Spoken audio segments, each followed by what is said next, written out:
Estábamos hablando justo antes de empezar el bloque, ¿no es cierto? Y le damos la bienvenida al doctor Mariano Dávila, que está con nosotros. Queremos hablar con el doc porque es asesor legal de la Asociación Canábica de Corrientes, ¿no es cierto?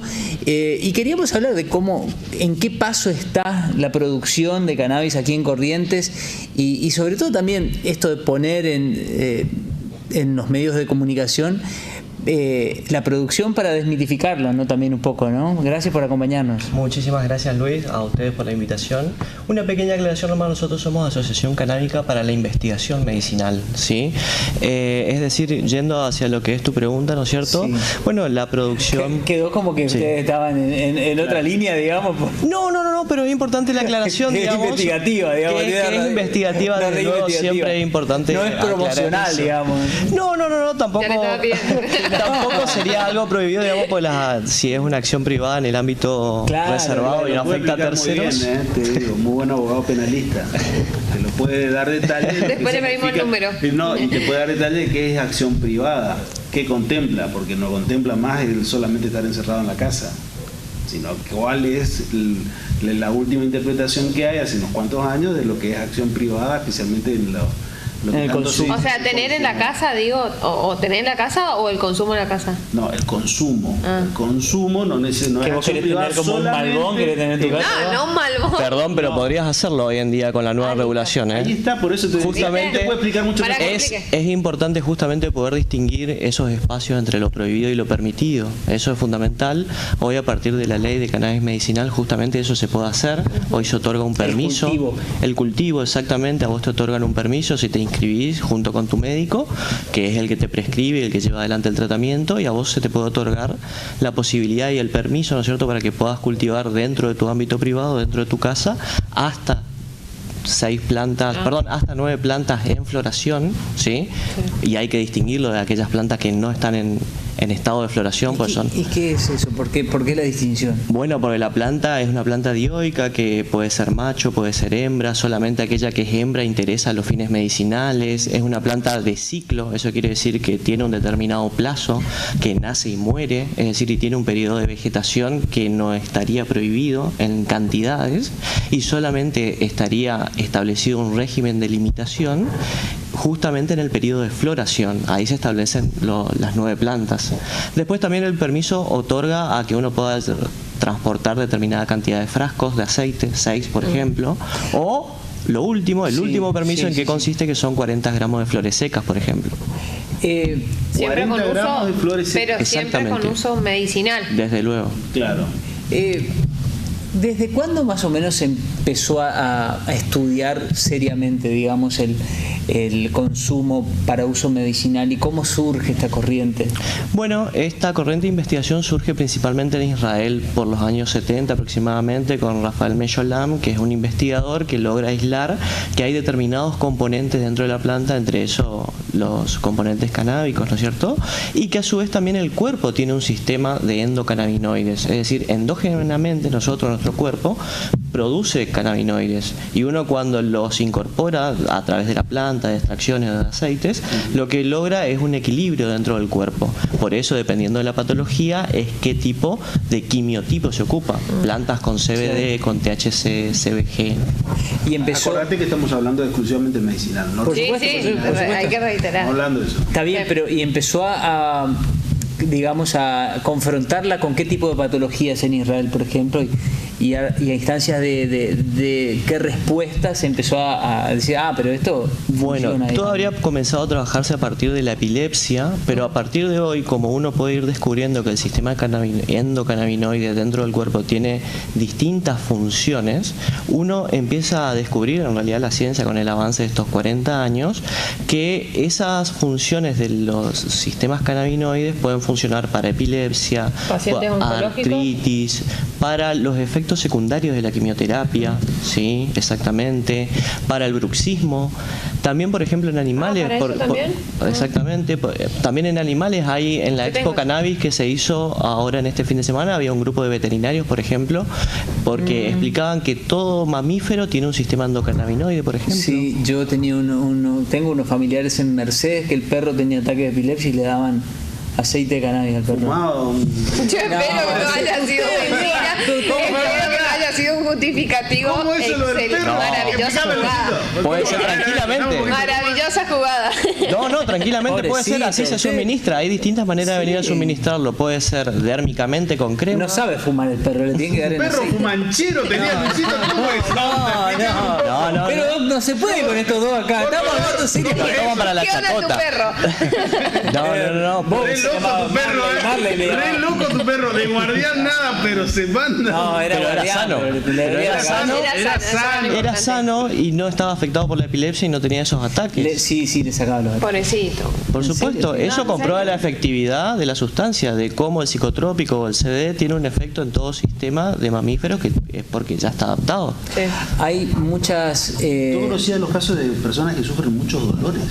Directamente ayuda artritis. o síndromes del espectro autista O también. Parkinson, los TEA. Nosotros nos tocó hacer un seguimiento en la asociación, les cuento este caso, de un chico que tenía TEA, que era muy grave, grande, porque era un adolescente y era un tanto violento a veces con los ataques, y le logramos, con el acompañamiento del médico, con el tratamiento que iba llevando también el médico, ¿no es cierto? Nosotros le logramos dar una determinada planta que la mamá pudo desarrollar, cultivar, y después hacer el aceite con los talleres que le fuimos proporcionando. Después con ese aceite lo hicimos analizar con un bioquímico con el que trabajamos y sacamos un análisis de cromatografía que medía cuánto tenía ese aceite de THC y de CBD. Y en función de eso después dosificaba el médico. Entonces la función de investigación está justamente en eso, en dar conocimiento para cómo plantar y desarrollar, cómo poder hacer su propio aceite de la manera mejor y más trazable. Hablaste un par de veces de chicos. Sí. ¿Tiene algo que ver que mayoritariamente estamos hablando de cuestiones de patologías vinculadas a chicos? No, hay gente grande también. Sí, es una cuestión que pueda atender a No es una distintos cuestión tipos de etaria. edades. No, Dolores reumáticos. Principalmente Sí, se eso da estaba diciendo, en las dos franjas artritis. etarias más vulnerables, en los niños y en nuestros mayores, porque tienen artritis, porque tienen reuma, tienen dolores ya propios de la edad, Sí. o en los niños que tienen determinadas afecciones muy graves de distintos tipos de epilepsia que uno no los quiere medicar con psicotrópicos que son sintéticos y que tienen muchos efectos secundarios. ¿Qué diferencia hay entre, por ejemplo, una medicación vinculada con cannabis a las drogas sintéticas que antes... Mucho más natural, obviamente. Bueno, Hay reacción. el doctor Marcelo Morante, que es el que sigue adelante el desarrollo del cannabis medicinal en el Ministerio de Salud de la Nación, explica el efecto cético, ¿sí? Que es un efecto a partir del cual los 4, 5 o 10 cannabinoides que tenga una planta funcionan mejor cuando están todos en conjunto y no cuando son aislados uno por uno de manera sintética. Entonces, a su vez también explicaban que la dosificación no es una dosificación que pueda venir a producir una sobredosis, porque al tener un sistema endocannabinoide que recepta una cantidad necesaria, el mismo sistema al que lo limita. ¿Quiénes se contactan con ustedes? ¿Cómo empezaron a generarse ese espacio? Y te quería consultar, ¿cómo vos llegás a formar parte, digamos, de este espacio de investigación, ¿no? ¿Qué te motivó, qué te acercó? La investigación. A mí siempre me gustó la investigación sociológica abstracta de la norma. Yo investigué, no sé, otros delitos contra el orden económico y financiero, delitos de probation, otras cuestiones relativas a la norma. Y a partir de acá pude empezar a hacer investigación como ciencia dura, es decir, con experimentación, y a su vez también todo el contenido sociológico que va desde la prohibición hacia el permiso. Es decir, todo el bagaje que tiene la prohibición de la marihuana o el cannabis, como se lo llama hoy, pesa con una gran carga de estigmatización. Claro. Eso para mí es intelectualmente interesante, digamos, poder replantearlo, cómo la sociedad vuelve a reconstruir una idea, reelabora una nueva noción a partir de nuevas investigaciones científicas que comprueban lo que antes no se sabía. ¿Y qué posición tenés, Doc, acerca del consumo de marihuana, digamos, por fuera del uso medicinal? A mí me parece que es una acción permitida que cada persona tiene la posibilidad de elegir cómo No debería llevar adelante estar su prohibido, vida. digamos. No debería estar prohibida porque además siempre se habla o de un consumo recreativo que para mí está mal empleado, lo correspondiente es un consumo adulto, y dentro del consumo adulto uno puede llevar acciones que considera beneficiosas o perjudiciales para su salud conforme a su voluntad. Sí. Además también el último fallo Arriola, exactamente, el del 2013, si la memoria no me falla. Incluso antes, 2004, si mal no me parece. Sí, también abrió un abanico muy importante, porque se estableció que en la vida pública uno puede hacer hasta tanto que el otro demuestre que le perjudica. Sí, eso yo quisiera también tomarlo con pinza. Es preferible interpretar ese fallo dentro del ámbito privado, es decir, dentro de un ámbito que no produzca afectaciones a terceros. Es decir, en la plaza uno no le puede venir a sugerir que esté fumando. Sinceramente le digo, porque puede producir la afectación a menores, puede producir la afectación a otras personas. Mi humilde sugerencia siempre es mantenerlo dentro del ámbito privado, porque esa no es una acción que esté permitida aún todavía. Más allá de que haya jurisprudencia que considera que eso debe estar permitido, hoy en términos legales eso es prohibido. Y o sea, esto, por ejemplo, claramente, por ejemplo, el gobierno de la provincia de Corrientes está activamente buscando ya la producción, ¿no es cierto?, de esta cannabis medicinal, Del aceite de cannabis, ¿no es cierto? Pero yendo, por ejemplo, a la legislación vinculada al consumo, ¿en qué estado está el país? Bueno, el país está en un franco avance hacia eso. Nosotros vemos ese futuro. Fíjate vos que hoy se está tratando en el Congreso de la Nación, tiene media sanción la ley de cannabis industrial, y a partir ¿Qué de... diferencia, perdón, tiene el cannabis industrial? ¿Sigue estando volcado al uso medicinal? Al uso medicinal, exactamente. Pero ya son industrializado. pasos de avance. Claro, ya industrializado, ya sea aceites, extracciones o semillas que se van a poder vender a aquellas personas que tengan un permiso previamente, por eso se reguló el reprocan. Entonces uno tiene que ir comprendiendo la legislación como en etapas de permisos o una regulación progresiva. Es decir, primero te habilitan el uso medicinal y el autocultivo. Después se regula el industrial, que va otorgando mayores beneficios a aquellos que ya tienen una protección con el medicinal. Y después se da un tercer avance, entiendo yo, que va a ser el similar al que pasó en Uruguay o en otros lugares de nuestra Latinoamérica o Canadá mismo, en donde se logra la despenalización, porque cae el mito de la sustancia como droga. Sí. Hay que entender también otra cosa, que es otro paso, porque en este siglo se han dado dos de ellos que tienen que ver con la sociedad. Uno tiene que ver el matrimonio igualitario, otro tiene que ver con la ley de interrupción voluntaria del embarazo, y este sería el tercer paso, sí, que se podría llegar a dar, porque se han dado los otros y este sería el tercer paso. Eso es lo que siempre se habla. ¿Y cuán cerca se está? Mira, es muy difícil que esas cosas avancen cuando estamos en una crisis política y económica tan fuerte. ¿Por qué? Porque hay otras urgencias que tapan quizás esas cuestiones, pero no deja de ser una cosa interesante como para mirar cómo avanza la sociedad en torno a eso. Doc, ¿en qué medida, digamos, se le puede atribuir dependencias al uso del cannabis medicinal, adicciones? Muy buena pregunta, me gusta. Mira, los análisis... Ella siempre es la que hace las buenas preguntas. La primera vez que en 3 años que meto una buena... Es interesante porque sirve mucho para desmitificar. La primera cuestión que hay que desmitificar es que no hay muertos por el consumo de cannabis. Esa es la primera y principal, es decir, no hay posibilidad de sobredosis. Y después las adicciones que se producen en el total de lo que se tiene por estadística es que solamente entre un 7 y un 10% produce una adicción, pero no por las características de la sustancia, sino por las características propias del sujeto que consume.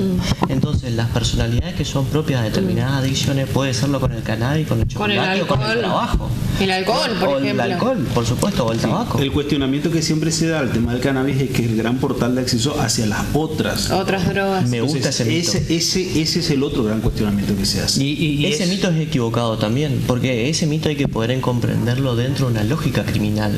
Es decir, una persona que no tiene la posibilidad del autocultivo y que tiene que ir a comprar cannabis, tiene que ir a comprar lo que comúnmente se llama prensado y tiene que ir a un dealer o a un tranza, como se suele decir en la jerga, ahí está el efecto góndola. Es decir, ese tranza que no tiene cannabis y lo que le ofrece es otra cosa, un LSD, pastilla, ketamina, cocaína, lo que fuera, Paco. Es decir, el efecto góndola está en el que provee, no en la sustancia en sí misma.